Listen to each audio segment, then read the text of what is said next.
So here's what's going on.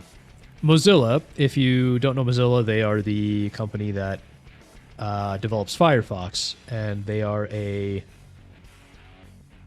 Mozilla is structured in a weird way because there's a non-profit, and then under that non-profit there is a for-profit company, and that for-profit company is the one that develops Firefox.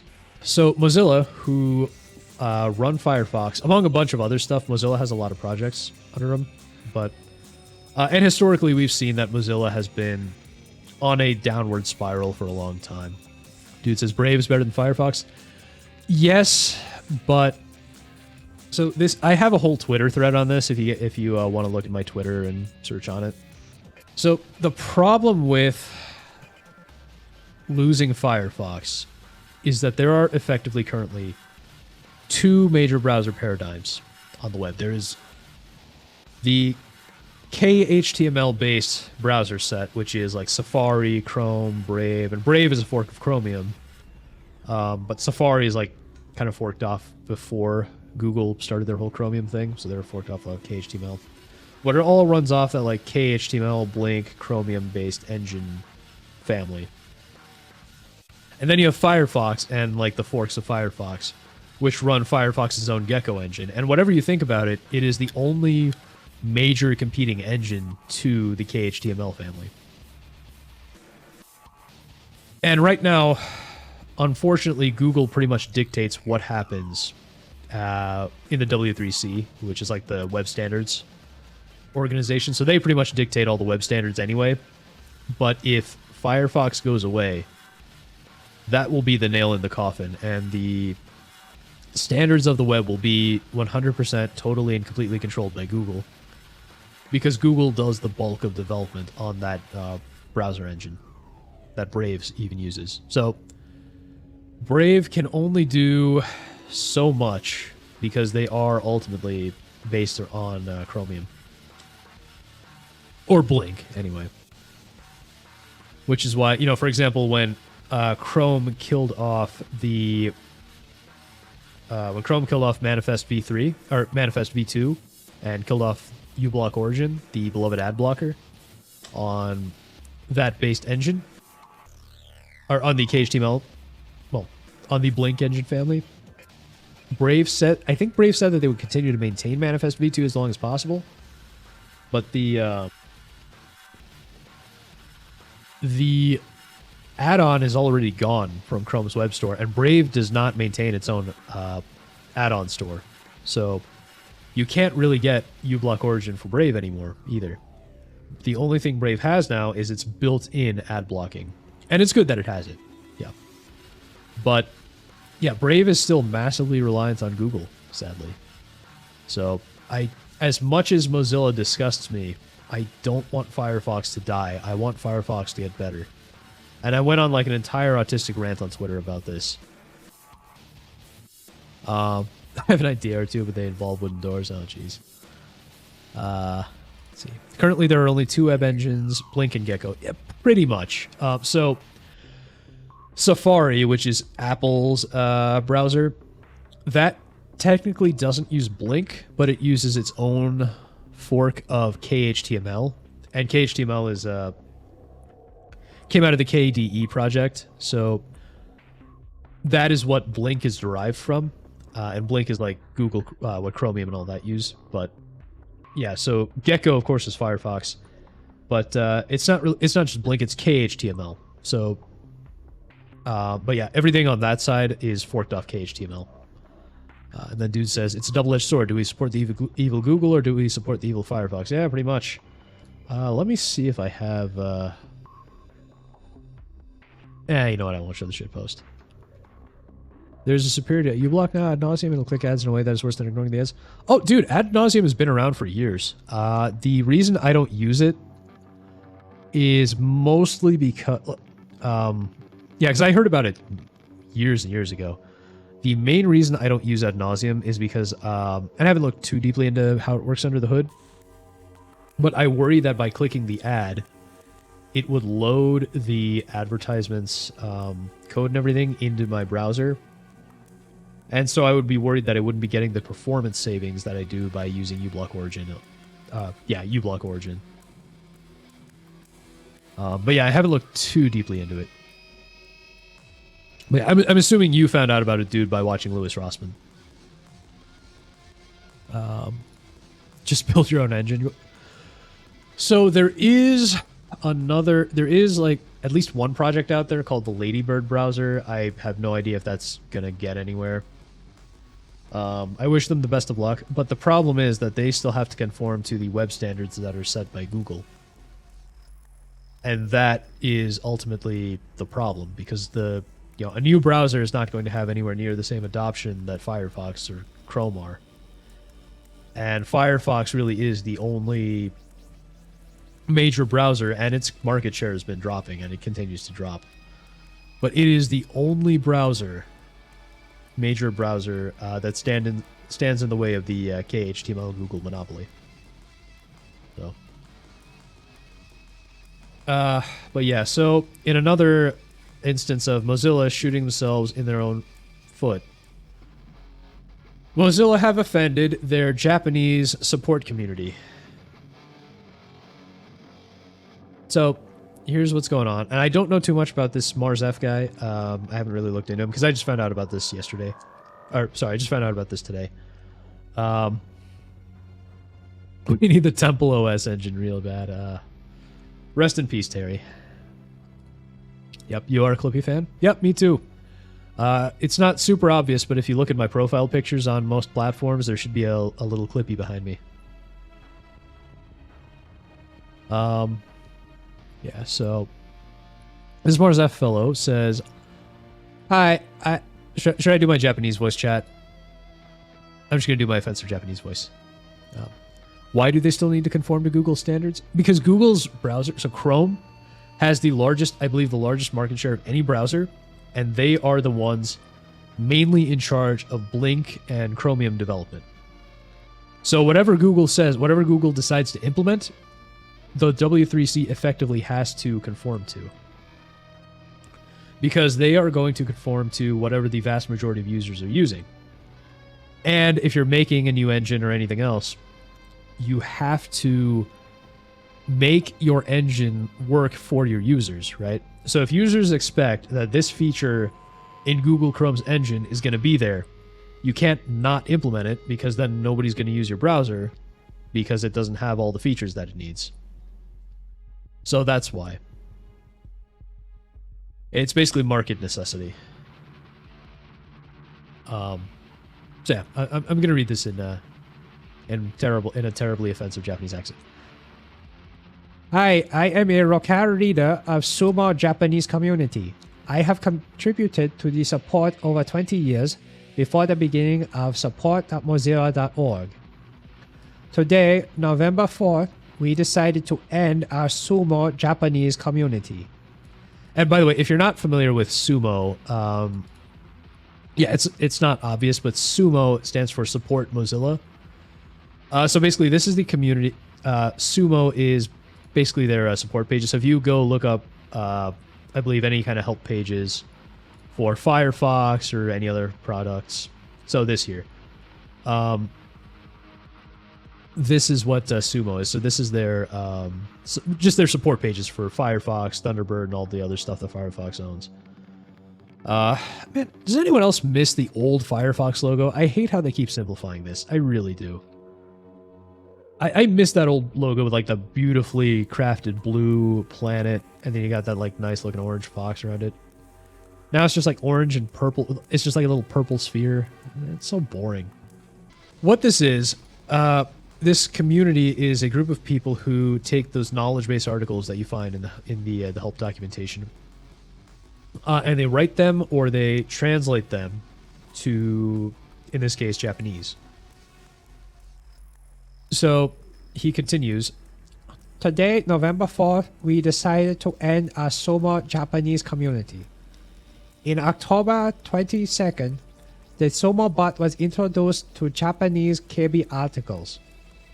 I cannot accept its behavior at no words. It doesn't follow our translation guidelines.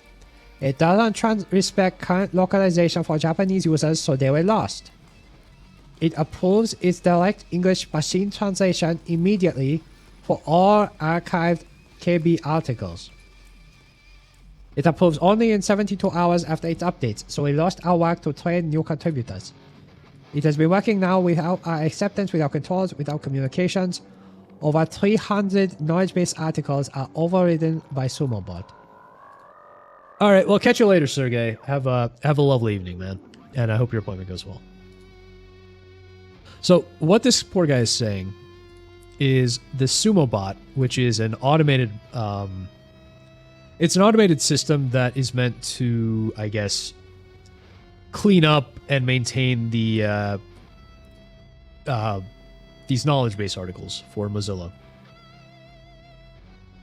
It's kind of like the bots that they have on like Wikipedia that clean up pages and stuff like that. But what this also does is it apparently uses AI to machine translate these knowledge base articles. So what he's saying is, what's bothering him is the Sumobot's machine translation, the AI translation. It doesn't follow the guidelines that this Japanese community have set for themselves. It doesn't respect current localization for Japanese users. I'm assuming the style isn't the same, so it's confusing the users.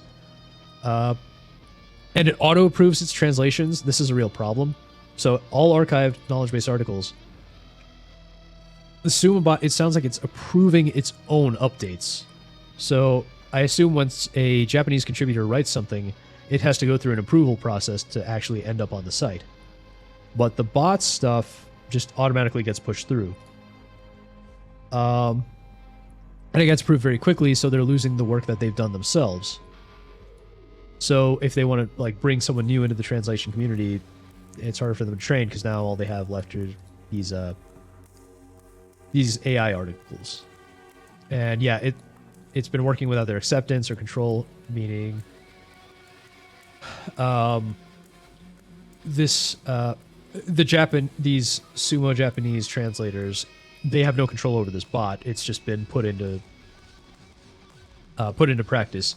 And most likely, I assume this is what's bothering him most. Over 300 knowledge-based articles are overridden by Sumobot, which would mean, if I understand this right, all the hard work that this guy, Marzef, and these other Japanese contributors have put into writing, maintaining, translating these knowledge-based articles into Japanese over the years,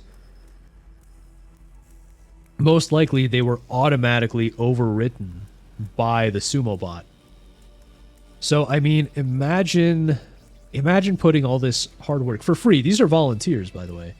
So imagine putting all this hard work into something that you don't own, that you don't make any money off of, just because you care about something. And then having it overwritten because some lazy, the lazy company that runs the actual product decided, we're just going to run machine translation on this. We don't really care. So, I mean, you really got to feel for the guy. He's put in so much work for this, and he just gets, his work just gets screwed. And I assume these other people feel the same way. Japanese working on Sumo. Yeah, definitely see the coincidence there. And he says, they all happened on the product server, not on staging server. Which means that it's not on a test server. So it's not a test instance that this is going on. This is happening in production. So like the real knowledge base articles that users see, that's where this automatic translation is happening. I understand that this is mass destruction of our work and explicit violation to the Mozilla mission around officially. So yeah, that's basically my understanding earlier. He's very upset, naturally, that the hard work they put in has just been completely thrown out. I'm not necessarily sure what he refers to by explicit violation of the Mozilla mission, so we can even look that up here.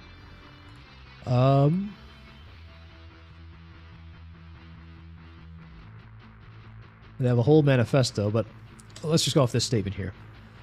Our mission is to ensure the internet is a global public resource, open and accessible to all. Internet that truly puts people first, where individuals can shape their own experience and are empowered, safe, and independent. I assume that what he means is internet that truly puts people first. But in this case, they've clearly put AI translation first. So I assume that's what he means by a violation to the Mozilla mission. So he continues, Therefore, I, Mars F, declare I quit to contribute to support the Mozilla.org. I prohibit to use all my translation data as learning data for Sumobot and AIs. I request to remove all my translation from learned data of Sumo AIs. However, individual Japanese contributors may want to work in their responsibility. It is their choice. We don't care nor support. Bye. So what the poor guy is saying is he's quitting helping out on Mozilla support. And you can't blame him. And he says, you are now prohibited from using my work as training data for the machine learning AI translator. And he requests to remove all my translation from the data that's already been put into the AI. So obviously they can't stop him from quitting, but these two, I don't know if he even has any control over it.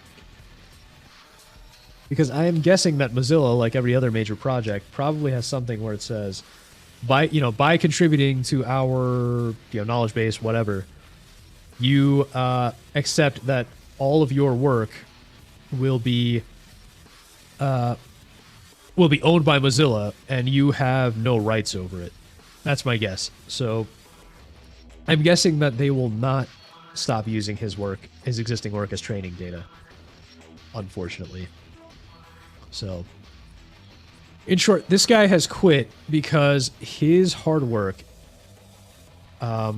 this guy has pretty much ended this entire Japanese community of people who are translating for Mozilla, because his and their hard work has been automatically overwritten by a bot that does not hold up to their standards and does a worse job than they do. And he's deeply upset by this, and so he's quitting outright. And so this community has pretty much ended support, which is, it's a real problem because Mozilla needs all the support, all the help and support they can get, because they're tanking. Like, Firefox is just tanking in market share. So this first guy says something in Japanese that I do not understand.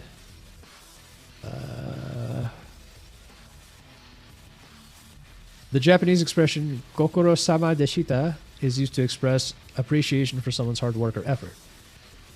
Okay, I see. So he's saying, I guess he's kind of saying thank you for your service or something like that. So, and then this Mozilla staff here responds like your typical HR support rep type. Hi, Marzev. I'm sorry for how you and the Japanese community feel about the MT machine translation workflow that we just recently introduced. Would you be interested to hop on a call to talk with us to talk about this further? We want to make sure we truly understand what you're struggling with. It's like, maybe you should have done this communication before you rolled out the automatic translation. Maybe talk to your knowledge-based community who work really hard on your stuff for you for free.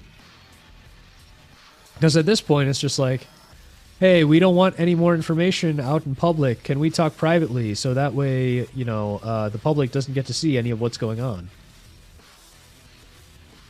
And then you get this guy who I believe is another translation volunteer, who's Italian. And he is not happy, but he's trying to get the guy... He doesn't like it either, but he's trying to get the guy not to quit. So he says, we Italians, along with the Spanish, were the first to experiment with automatic translation updates via Sumobot, and have already expressed some concerns.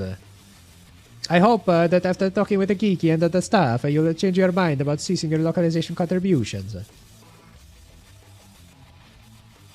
He does say that, fortunately for the Italian localization, our guidelines are being respected. So, it sounds like it's working better for the Italians than the Japanese. But he does say there are sore points. Especially the fact that the Sumobot updates or translates when there's a new article immediately, which hinders the training of new contributors because they end up proofreading since the Sumobot immediately takes over. And yeah, that's understandable. And I think this is reasonable, where he says, I believe the various locales should be able to decide whether or not to use machine translations. Which I think that makes sense, right? The community that contributes to it, it probably makes sense for them to be able to say, do we want this AI help or not? And then this Kiki support, Kiki staff for Mozilla is wondering if maybe there's a bug involved. And she's just, I guess, just trying to get more information on what this Michelle guy is talking about. Let's see. Yeah, it's fine. This guy just wants to know if Kiki is involved with the bot rollout. I like how this guy's like, Kiki said, we want to make sure we truly understand what you're struggling with. And then this guy says they just provided a list of their issues. And that's true. Like, this guy provided clear lists. Mars F here. He provided a clear list of what's going on. And yeah, this guy is asking an important question here. Does this mean that despite having an existing dedicated team, the deployment of a bot that not only oversees but takes actual actions in place of that team was done without any discussion with anyone already involved in the matter?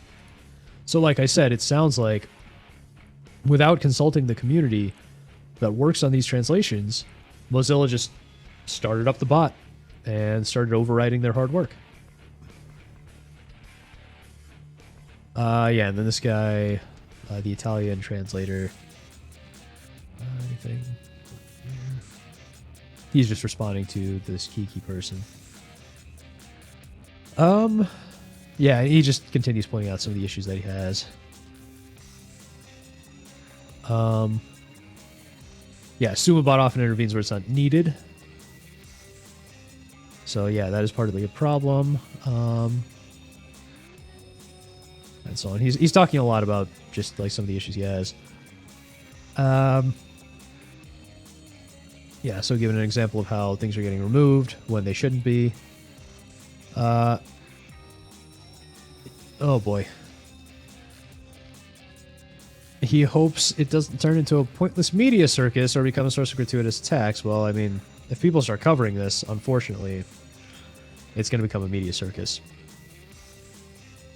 I mean, I'm small enough, nobody cares what I say, but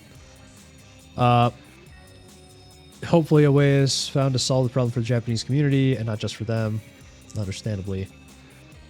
But yeah, so unfortunately,